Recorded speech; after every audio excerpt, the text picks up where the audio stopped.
Assalamualaikum warahmatullahi wabarakatuh. Di pertemuan kita kali ini kita akan membahas mengenai perhitungan analisis kependudukan. Jadi kalau misalkan di materi sebelumnya itu kita udah belajar apa aja yang menyebabkan penduduk di sebuah negara itu semakin banyak setiap tahunnya. Lalu kita juga belajar tentang angka kelahiran kasar, angka kematian kasar, dan sekarang kita perhitungan analisis kependudukan. Nah, yang pertama kita mencari komposisi penduduk berdasarkan umur dan jenis kelamin. Yang pertama itu sex ratio atau rasio jenis kelamin, yaitu angka perbandingan antara jumlah penduduk laki-laki dengan jumlah penduduk perempuan di suatu daerah. Jadi perbandingan antara penduduk laki-laki dan penduduk perempuan. Rumusnya seperti apa sex ratio? L dibagi P dikali 100. Jadi untuk L-nya itu dia jumlah penduduk laki-lakinya dan P jumlah penduduk perempuannya dikali 100. Contoh soal. Diketahui jumlah penduduk laki-laki sebanyak 58.338.664. Sedangkan jumlah penduduk perempuannya 60.029.206. Nah, berapa seks ratio-nya atau rasio jenis kelaminnya?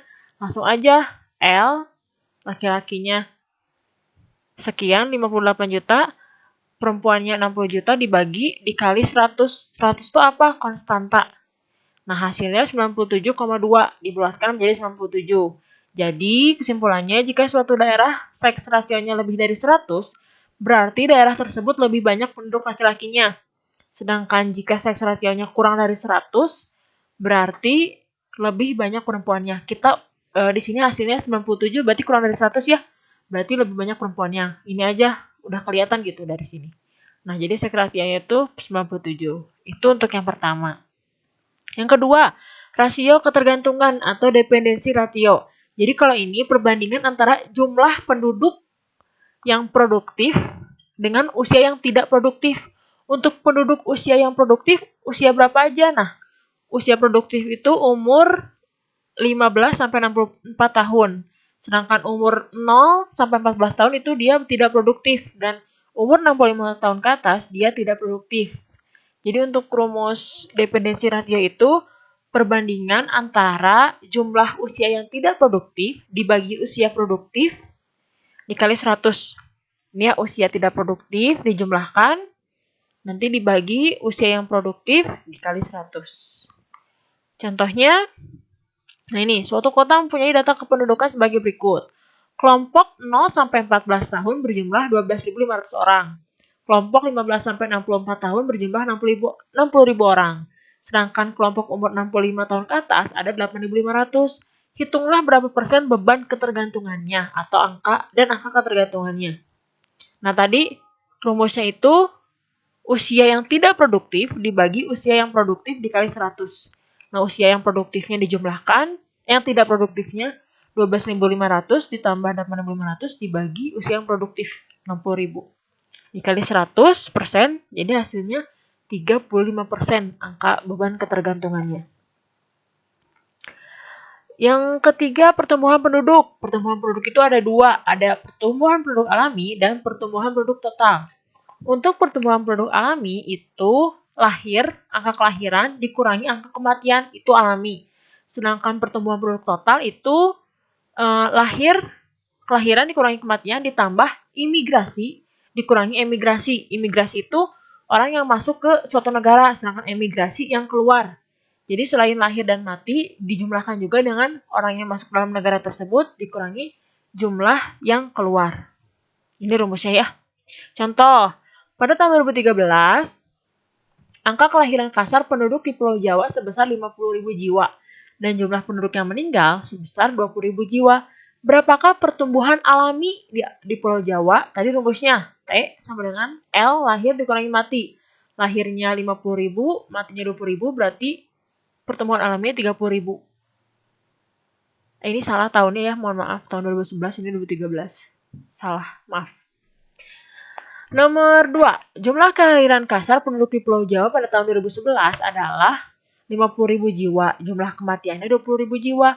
Diketahui pula jumlah penduduk yang melakukan banyak imigrasi 15.000 jiwa dan penduduk yang melakukan emigrasi sebanyak 7.000 jiwa. Hitunglah pertumbuhan penduduk total. Lahir dikurangi mati ditambah imigrasi dikurangi emigrasi. Lahirnya 50.000 kurangi 20.000 ditambah 15.000 dikurangi 7.000. Hasilnya 30.000 tambah 8.000 sama dengan 38.000 untuk pertumbuhan totalnya. Seperti itu. Dan yang keempat yaitu proyeksi penduduk. Apa sih proyeksi penduduk itu? Jadi proyeksi penduduk adalah jumlah penduduk di masa yang akan datang. Jadi diproyeksikan nih penduduk di tahun 10 tahun kemudian, 20 tahun kemudian, digambarkan itu. Untuk apa sih proyeksi penduduk ini? Proyeksi penduduk itu gunanya untuk membangun sarana prasarana kesehatan, pendidikan, untuk perumahan. Jadi dilihat kesesuaian lahan di suatu daerah dengan jumlah penduduknya di masa yang akan datang. Seperti itu. Untuk mencari rumusnya ini PO. PO itu penduduk awal pada tahun awal dikali 1 ditambah R. R itu angka pertumbuhan penduduknya, nanti diketahui dalam persen, dikali pangkat N, jumlah rentang tahun dari awal hingga tahun N. Contohnya, misal pada tahun 2000, jumlah penduduk Indonesia tercatat 20 juta jiwa. Berarti ini awalnya ya, awal mula penduduknya. Tingkat pertumbuhan penduduk per tahunnya 2%. Berapakah proyeksi penduduk Indonesia pada tahun 2004?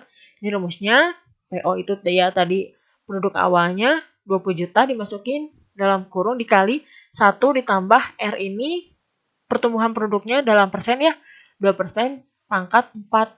Pangkat 4 itu dari mana 4-nya? Jadi karena ditanyakannya tahun 2004, nah ini 2000, jadi selisihnya dari 2004 ke 2000 itu kan 4 tahun. Jadi 4 itu tadi dia N jumlah rentang tahun dari awal tahun hingga tahun yang ditanyakan.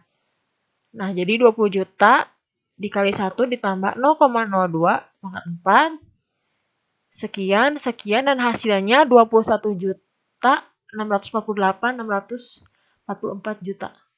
Ini hasil penduduk di masa yang akan datang di tahun 2004.